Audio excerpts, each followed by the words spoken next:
The question of the sister is, why did the Messenger of Allah sallallahu alaihi wasallam, why did he marry Aisha at such a young age? And can we use that as an example for us to marry young girls the same age today? Is that right? So let's answer this question. It's a good question, and it's an easy question. Now the why of it, nobody knows except Allah, because the Prophet sallallahu alaihi wasallam never married any woman except it came to him from wahi. What does it mean? What is wahi?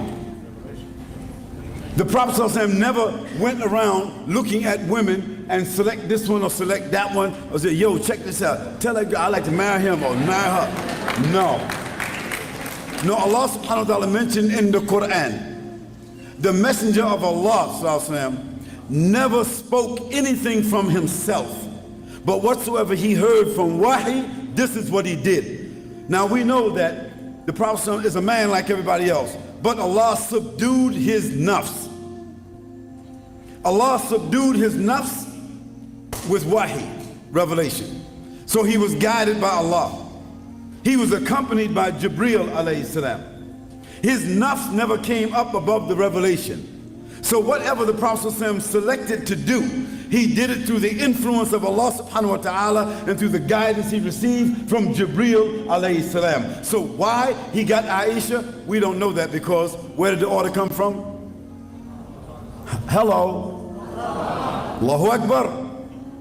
So the kafir, the non-Muslim, who is not able to understand or to recognize, they between the sky and the earth, they suspended, because what? They're ignorant, they don't know. They don't understand the premise of revelation, so they can't appreciate that. But those who can appreciate revelation understand that prophets, alayhimus salam, were ordered to do things that we don't understand, that we call mu'ajiza. We call it miracle, phenomena, because it came from God. So Allah selected Aisha for the Prophet sallallahu alaihi wasallam. That's number one. And when the Prophet ﷺ realized that Allah inclined him towards Aisha, who was Aisha radiallahu anha? She was the daughter of Abu Bakr radiallahu anhu, Abu Bakr as-Siddiq radiallahu anhu. And who was Abu Bakr as-Siddiq? Abu Bakr as-Siddiq, he was a well-known man in Mecca, right? Well-known, honest.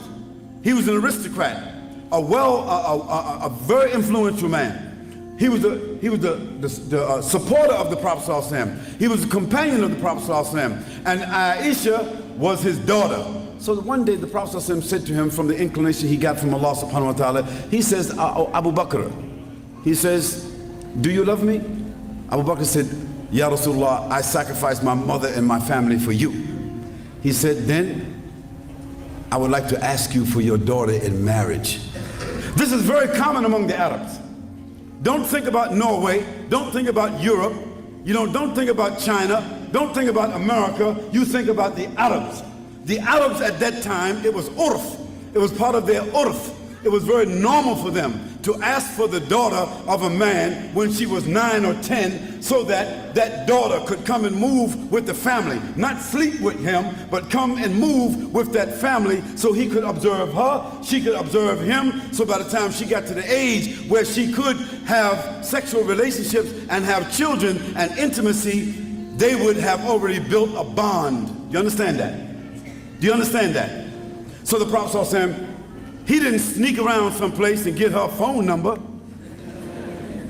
He didn't try to meet with her somewhere. He wasn't eyeballing her. He was not desiring her. This was his best friend. And who was Abu Bakr? Abu Bakr was one of the most respectful people of Mecca, of the Quraysh.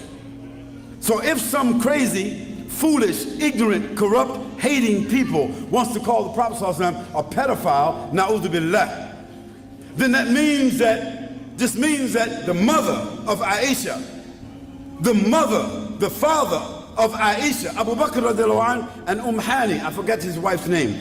That means they would have had to facilitate the Prophet ﷺ in doing a pedophile relationship. Would that be correct? Could two respectful parents, could they have been guilty of something like that? Could Allah subhanahu wa ta'ala have inspired the Prophet ﷺ, but somehow or another he fell out of inspiration and he did something like that? No, that could not be the answer. The answer had to be something different. So the Prophet ﷺ said to Abu Bakr, "Oh Abu Bakr, why don't you give me your daughter in marriage? And Abu Bakr radiallahu anh replied, he said, oh Messenger of Allah, but we're brothers. And the Prophet said, yes, but we're not those kind of brothers. See, they're not brothers of the blood. They're not brothers of the same family. This means that your daughter is lawful to me. And it is within the context of what the Arab urf, that means the Arab society.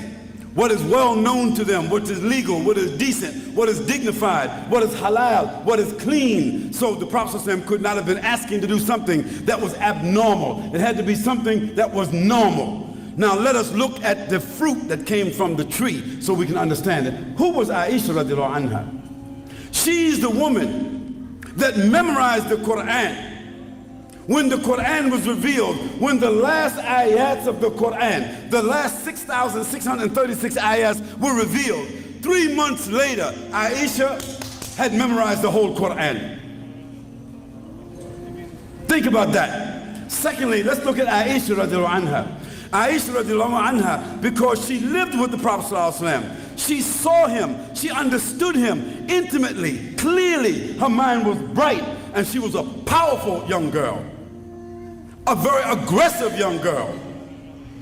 Powerful, aggressive, and deep and intelligent. Memorized the whole Quran. And guess what? She was holding with her, when the Prophet passed away, at least 2,600 ahadiths that nobody else knew. And that's why after Abu Huraira radiallahu anha, nobody related to us more hadiths than Aisha radiallahu anha. So when you look at the product, when a girl is raped, when a girl is molested, when a girl has been involved in some pedophile type relationship, she becomes dysfunctional. She becomes, something different. She doesn't know herself. She becomes guilty. She becomes dirty. She becomes dysfunctional. And you see the result of it throughout her life. Is that correct or not? No, not our mother Aisha radiallahu anha.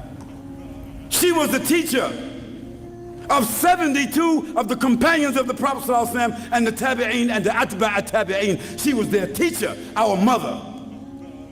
And when the Prophet ﷺ passed away, she was only 18 years old, which means she only was married to the Prophet ﷺ and lived with him 9 years.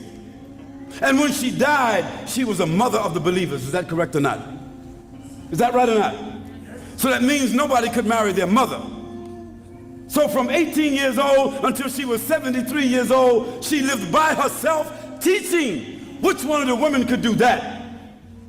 So when the people talk stupid, give them some of that history so they can understand who she is. And when you understand who she is, you can understand the context of things. And so, sister, may Allah reward you for that question. It comes in a lot of places, but that's the answer.